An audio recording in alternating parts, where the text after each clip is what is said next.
Hey guys, welcome again to another exciting session on health intelligence. We've all known or met somebody that is a drug addict, heroin addict, a coke addict. And in most cases, most of those people's life story is always known.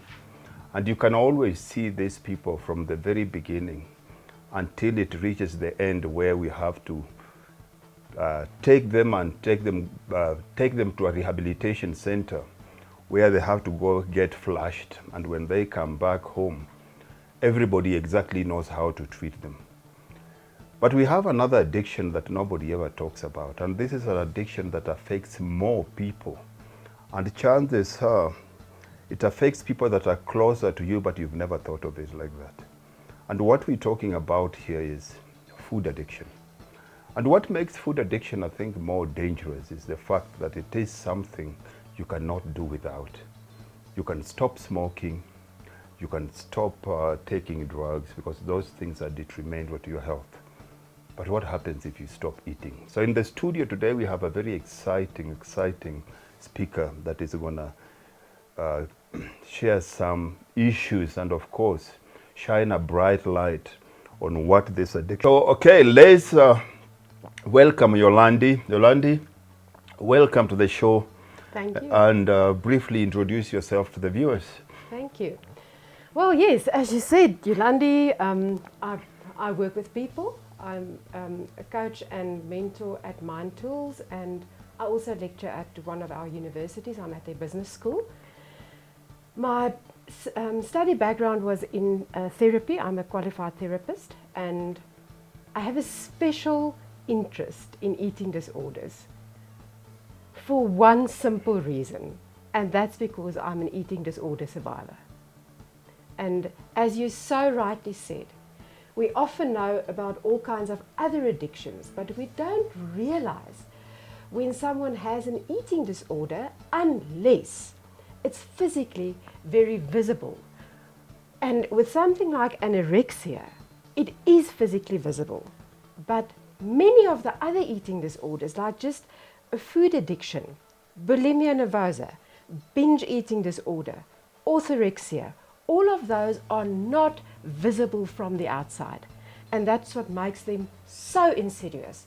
That the person sitting in the office next to you, your child, could be suffering from an eating disorder, and you don't know it unless they disclose it.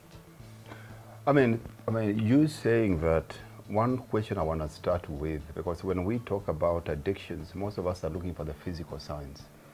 And when it comes to food addiction, I think for most people, the first thing they look at is the body. Yes. If the person just looks normal, Exactly. it doesn't even cross your mind this person has a problem. So how do we identify? First, how do I identify if you have an eating disorder? What are the telltale signs? And how can you identify it in people around you that have an eating disorder but they're in denial? Sometimes it's very difficult to see from the outside if they don't disclose to you that they have an eating disorder. Because, inside a secret, people with eating disorders become exceptionally good at hiding it, because there's such a massive stigma attached to eating disorders. But one thing that I think would probably give someone away, if you are very observant and you know what their behavior looks like normally, is to watch their behavior around food. Now, for someone with a severe food addiction or bulimia or binge eating disorder, they often get very anxious around food. Food is not it's not the safe space or the comfort zone or the nice thing that it is for many of us. In a sense, it is, but running parallel to that is that terrible anxiety around food. Because with some of them, if they stop, they can't start. Food is both their medicine, their addiction, the thing they go to self-medicate. So it is their friend, but it is also their enemy. And it is also their friend in the sense that, as you so rightly said, we can't live without food. It's the one addiction that you can't just cut it off. So there's anxiety around food. Sometimes they will look for excuses not to be around the social gathering where the food happens. The other thing you can see, and it's not something I would recommend, I often talk about, don't try and spy on someone if you think they have an eating disorder. Just let them be. But their behavior after they've eaten also sometimes gives us telltale signs. I always feel that we should take a step back until someone discloses. It's their business, unless you are seeing that the person is endangering their health for so long or to an extent that something drastic is needed. So I think if you will allow me here, I would like to make it more intimate, and let's talk in the first person Cool. kind of story. So I'm going to bring this closer to you.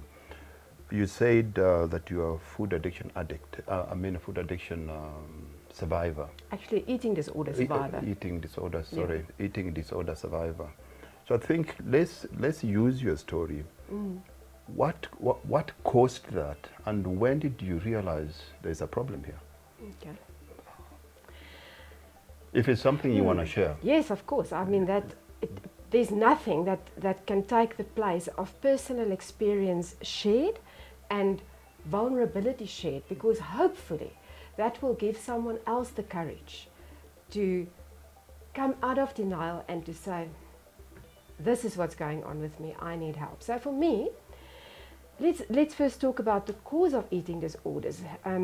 Most of them have one underlying sort of a commonality in terms of cause, and that is the dynamic in the household where they grew up. And it's very often linked to a controlling mother. To an over-controlling mother. The interesting thing about the eating disorders are there is that cause that comes from childhood trauma, but later on it becomes pure habit because it has become your go-to method of coping with something. So does it start as a coping mechanism? It starts as a coping mechanism. Okay. Or it starts as a mechanism to assert power or to take power. Okay. It's the one thing. If you grow up with an over-controlling person, the one thing that they can't actually dictate, well, they can to an extent, and that's why mine happened, but then it works the other way around. But if they try and control all the time how much you eat because they are very conscious of how you look, it's actually to boost their image, that they want you to look perfectly. Then food becomes a mechanism that they control you. And then food also becomes the mechanism through which you take your control back. Because when you don't live with them anymore, they have no control over your food. But for me, it started when I was, there were signs before the time, but it really kicked in when I was about 19. And I struggled with that deep into my 40s. So that is a period of, let's say, 20 years. It's a very long time. But why exactly that point? Is it the exposure to media? Is it exposure to pop culture? There is the narrative of a specific body type, or the definition of beauty when you go to that age that started making you compare yourself with this, and for you to get there you have to manipulate nutrition. Apart from the pressure you had? No. With me in the beginning, when I was, and this sounds almost counterintuitive, in the beginning it had nothing to do with body image. It had everything to do with control, because instead of at that age when that food addiction kicked in, because I went through a range of the disorders, it was about taking control back. And then I actually gained, after I left my parents' house and got married, I gained 40 kilograms in the space of 2 years. You know how much you have to eat to get that right? That's a lot. So you asked what causes it. That's one of the causes. And then obviously, as you alluded to now, with what's happening today, especially around social media, the image we are fed that we should look like, that perfect, ideal body type that only about 2% of people are born with, that definitely comes into play for many people. And taking control of your food then is to attain that certain body type. But that stems from insecurity and not knowing and not loving yourself and having very little self-compassion. And to me, that's always something that we need to keep in mind when working or living with a person with an eating disorder. They already don't have self-compassion. We don't have to make that even worse by guilting them and shaming them about what they're doing. Because a lack of self-compassion means you hate yourself, you criticize yourself, you berate yourself, you judge yourself. And that's not effective. That I can tell you from experience, from 20 years experience. So the last thing I needed was for someone to make that even worse and to place more blame and guilt and feeling terrible shame about myself. You know, I was talking to one of the ladies that I'm also working with now, and we were more or less trying to find out when did this happen. And she was telling me she remembers many years ago, over 30 years ago, they were all sitting as a family in the kitchen, and she was sitting on the kitchen counter, and she was plump at that time. And when she jumped from the kitchen counter down, her uncle from across the kitchen said, "Next time, don't do that. You might break the floor." She said she laughed sheepishly about it, and everybody laughed. But she says since that day, something shifted. It was a deep cut. Yeah, something shifted from those. So why I'm saying this is most of us, we always make this.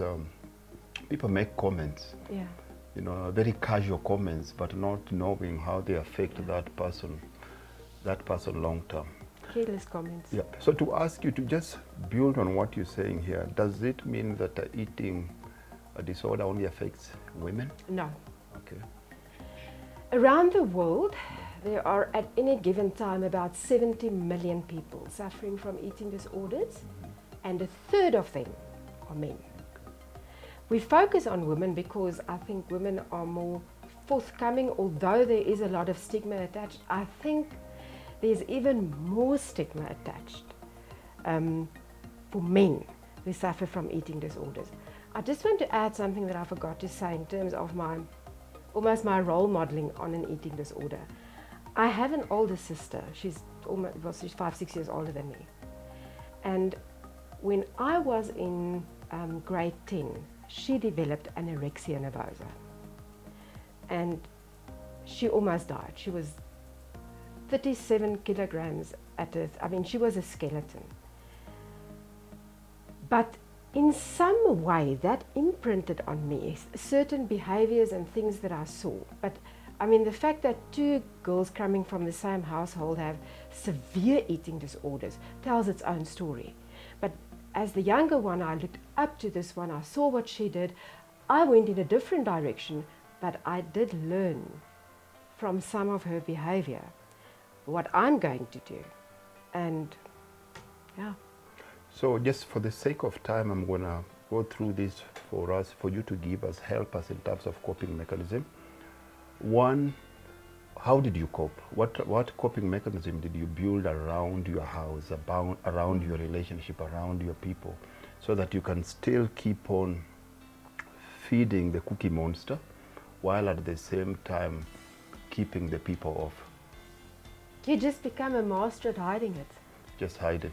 No one knew. No one knew. Maybe someone suspected, I don't know. But you you become very crafty.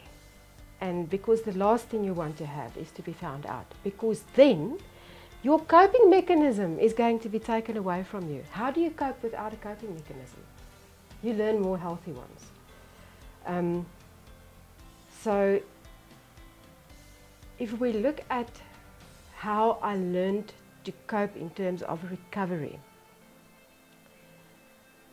the one thing that I can never discount is the therapy I got from a psychologist who is also a hypnotherapist, and then just psychological therapy. It was cognitive behavioral therapy that lay the foundation. It was by no means cured or recovered at that time. And an eating disorder is very much like an alcohol addiction or drug dependency. You have it for the rest of your life. You can never lose focus, and you always have to navigate through it, but you can't go back to it. Well, you can, but I think It's always there. It's always there. You Yeah. always have to navigate through it. So that was the foundation that I built on. Because of what happened there, I did a lot of self-work. And it's something that you have to be courageous enough to do. And I think it's something that's very difficult to do, is to do brutally honest self-work and see what's going on in me and how am I thinking. How is that serving me and how is that not serving me? So a mechanism that I learned was to always, when I felt the urge, because as I said, I went through a range: food addiction, binge eating disorder, and bulimia. And so sometimes all of them surfaced at the same time, sometimes they didn't. Sometimes it was only one, but one of them was always present. So think of that. For that period of time, for so many years, carrying that with you, and you don't only carry that with you. With it you carry shame, guilt, fear, hate, self-hate, lots of things. And that's the filter through which you live every day. So, but does it end up changing your personality, you think? Does your eating disorders shape your personality? You become a different person around different people? That's a very interesting question. Let's say... I think I've learned boundaries Okay. around certain people. Okay. And I think boundaries in general, where I'm clear with up to where I will allow someone to come, but beyond that is not their place. I think I've become very clear on that. In some weird way, maybe, it has taught me a lot of empathy and compassion for people in different circumstances, not only people with eating disorders or perceived eating disorders, but just people in general, because I know you can be going through hell behind your bathroom door and no one else knows it. And the last thing we need is for just someone random to be unkind. So I think it did shape me maybe in a positive way. So let's look at it from, like any other disorder, it steals from you. What are the things it steals from the person? I think it often steals your joy.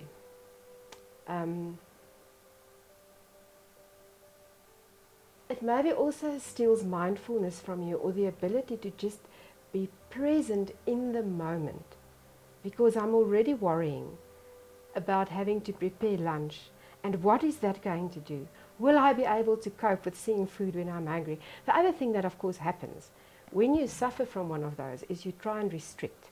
You restrict madly. You restrict your eating to absolutely unsustainable, unrealistic little amounts, or not eating at all. But after a restriction period, you can take my word for it, there will always be a period of binging. Because the body, the brain is trying to make up for what it lost. It just is like that. So does eating disorder, does it involve only bad foods, or can it be with Can even be good food. Good food. Yeah. So when we talk about good food, are we talking about consumption in terms of quantities? Not necessarily. Okay. I mean, I went through a stage where when I ate a bowl, just a small bowl of broccoli, I would go and purge because I felt so guilty for eating anything, not just something that's not good for me or not just a massive quantity. I felt guilty because I ate, full stop. It's like feeling guilty for breathing when your lungs need oxygen. That's what it's like. So for somebody sitting out there that is in the midst of eating disorder, and they don't have the means to have therapy, what is the personal message you can have for them? What is the one thing or two things you can share with them to cope? Is it okay if the one thing I can share is 5 steps? So I'll do them quick. When you feel the urge to have disordered eating, 5 things you need to do. Immediately ask yourself, what's going on around me? Where am I? What's happening? So that I can try and evaluate or gauge my circumstances, my surroundings. What is it right now that's giving me that urge? So let's take an example. Maybe you're in a very stressful period at work with massive deadlines and there's just a lot to cope with. So that's where you are. Secondly, what am I thinking about the circumstances? Maybe I'm thinking this is so stressful that I'm struggling to cope with it. And here's the kicker, for those who don't know it. People who binge and purge, especially if they purge by throwing up, there's a very brief release of serotonin in the brain when that happens. And that serotonin gives you a mini high. And it energizes you just for the next hour or two. But it's enough to energize you to feel good. It's like someone who drinks and they take a little, it's like that. So what are my thoughts about the stress? I can't cope, I need something to help me cope. And then I start feeling. And you have to try and work out, what am I feeling?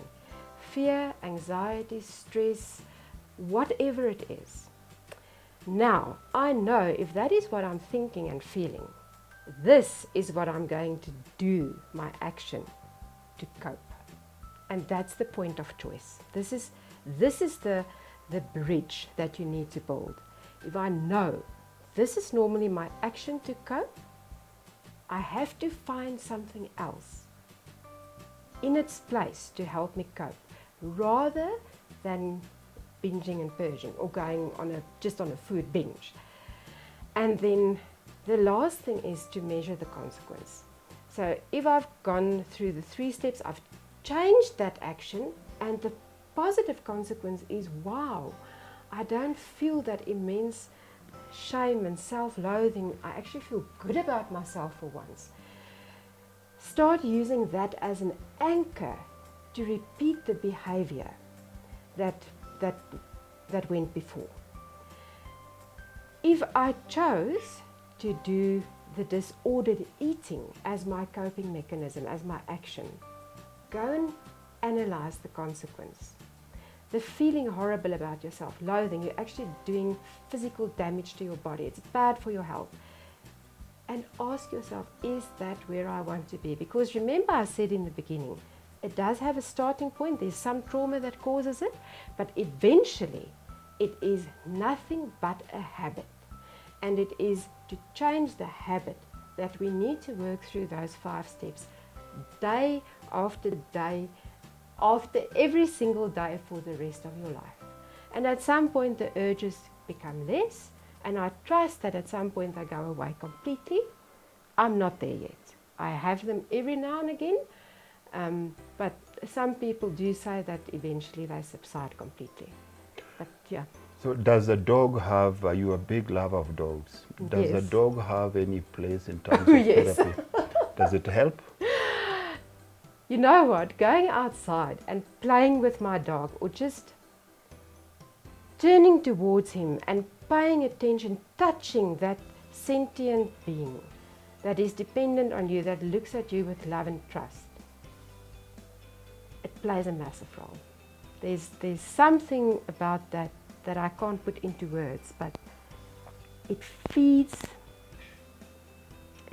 a need or a, I don't know, want, a lack. But it definitely that, and doing healthy amounts of exercise. Not because you, many people don't know this, but there is a form of bulimia that includes, or the method of purging is excessive exercising. That's how some people purge. But definitely being outdoors, doing healthy amounts of exercise, and I would strongly recommend using a trainer, a coach like yourself, a training coach, or just an environment like you've created here at DBF, because that is the perfectly conducive creative environment to change, because you don't only take care of the body, you take care of the person as a whole, the thinking, the feeling, the physical part, everything. If you have any questions, don't hesitate to ask. Yolandé has graced us with her time today. Of course, she will come for part 2 of this. But one of the things that I want to say here is, from the very first day that you were born, apart from oxygen, the first thing that you take in, the second thing that your mother gives you, she takes a breast, either real or fake, and puts it into your mouth. And from that day henceforth, you feel better. And every single thing that any time you cry, everything they give you, it always has to do with food. As you start growing up, think of any occasion in your life, your birthday, your graduation, and even funerals for us black people. It can't be a complete funeral unless there is a feast where people do that. From the day you wake up in the morning, the first thing that you see is food. The minute you get into your car, every single street that you drive by, there's always McDonald's. When you get into the office, there's always muffins. So imagine if you are a Coke addict, and from the very first minute you open your eyes, the first thing that is next to your bedside table, it is a needle with ready for you to inject. How long do you think it will take you before you take your first hit? So this is not a simple thing to play with, even though most of us don't give it attention it deserves. It is a thing that has covered a lot of our women in shame. They walk around with their heads hanging down, feeling like they're demons. But there is help out there. There are deep issues that you're dealing with, but remember, you're not alone. You have people like Yolandé here that can help you.